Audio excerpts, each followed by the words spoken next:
Ada sebuah peristiwa sederhana yang saya alami, namun begitu membekas dan mengubah pandangan hidup saya.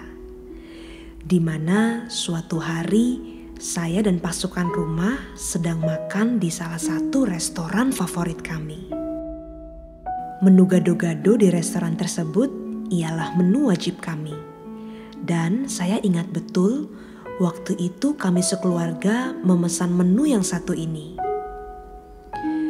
Setelah selesai makan, kami beranjak meninggalkan tempat tersebut. Setelah menunggu beberapa saat di dalam mobil, saya baru menyadari bahwa ayah saya belum juga tiba. Lalu saya menoleh dari jendela, ternyata si ayah sedang memesan makanan untuk 2 anak kecil pemungut sampah yang sedang lewat di depan restoran. Setelah membayar makanannya, ayah saya memanggil mereka untuk duduk dan makan di dalam restoran. Awalnya mereka terlihat sungkan, seakan-akan mereka merasa tidak pantas untuk masuk ke dalam. Setelah berhasil diajak masuk oleh ayah saya, dari gerak tubuhnya mereka tetap terlihat sangat canggung dan malu. Namun saat makanan tiba, saya bisa melihat betapa lahapnya mereka makan. Seperti orang yang sedang kelaparan. Melihat pemandangan itu, tanpa terasa air mata mengalir di pipi saya. Saya merasa betapa tragisnya hidup ini. Di saat saya bisa membeli gado-gado tersebut kapanpun saya mau, namun di sisi lain ada orang-orang yang begitu berkekurangan. Bahkan untuk masuk ke dalam restoran saja, mereka merasa tidak layak. Saya merasa belum berbuat banyak untuk mereka. Dan ini menjadi pelajaran yang berharga buat saya. Setiap orang percaya harus mengikuti gaya hidup Tuhan Yesus. Gaya hidup berbagi adalah salah satu gaya hidupnya yang harus kita teladani. Alkitab mengatakan bahwa sekalipun kita memberikan segala sesuatu, tapi tanpa kasih semuanya sia-sia. Jadi, kasih tidak sama dengan memberi. Seseorang bisa saja memberi tanpa kasih. Motivasinya bisa didasari karena sungkan, nilai diri, mengharapkan imbalan, atau ingin dihormati.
Kasih bukan berbicara tentang memberikan sebagian atau seluruh milik kita kepada orang lain, tapi segala tindakan kita yang sesuai dengan pikiran dan perasaan Tuhan. Sebab Tuhan itu kasih adanya. Prinsip utamanya adalah segala sesuatu yang kita lakukan sesuai dengan keinginan dan seleranya. Itulah kasih.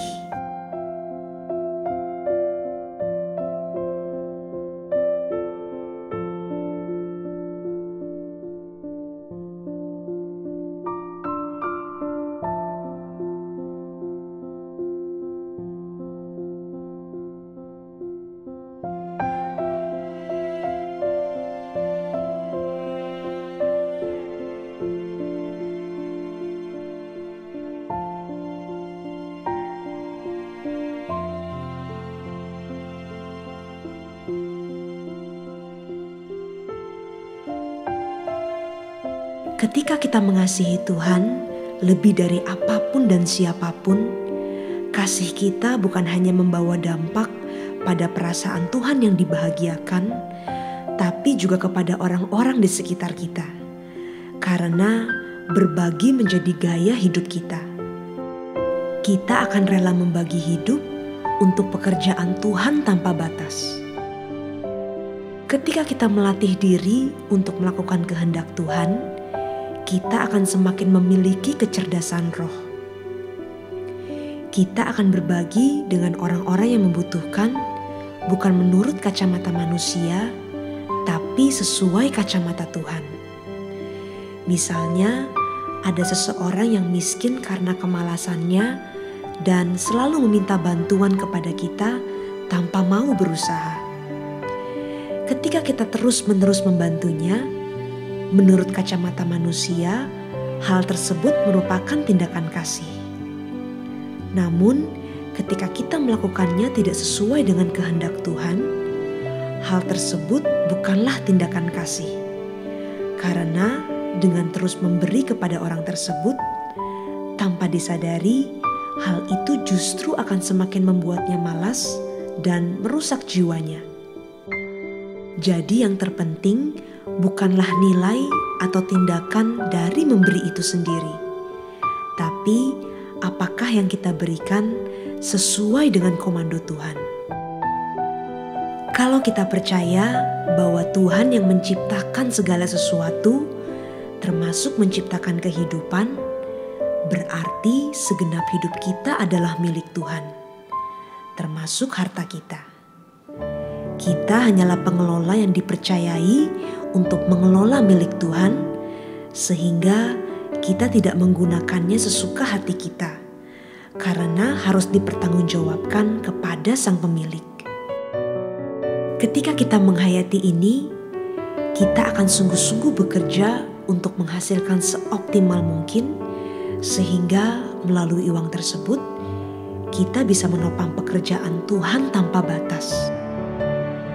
Kita bisa menjadi anak-anak Tuhan yang dapat mengekspresikan perasaannya kepada orang-orang yang membutuhkan di sekitar kita.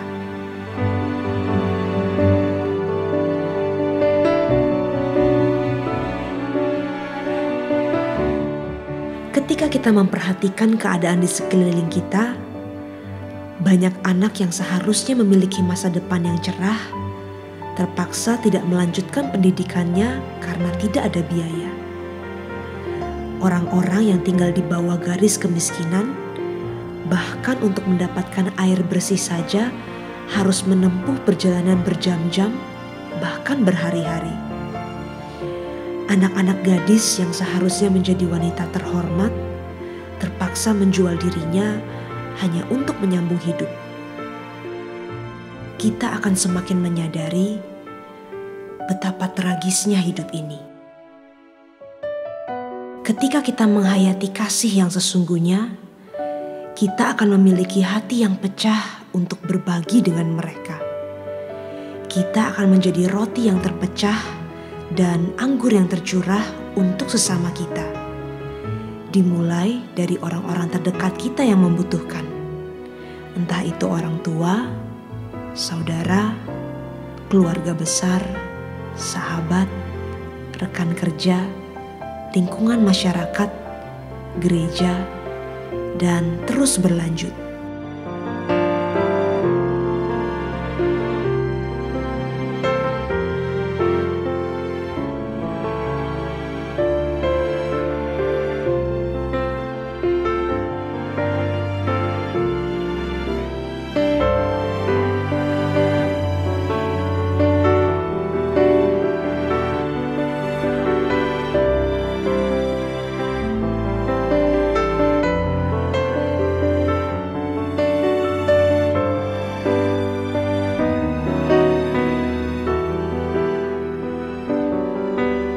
Percayalah, ketika kita melakukannya didasari oleh kasih, kita tidak akan kekurangan karena memberi.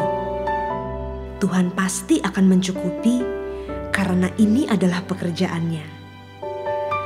Mari berbagi dengan kasih yang didasari oleh kasih kepada Tuhan dan ingin menyenangkan hatinya.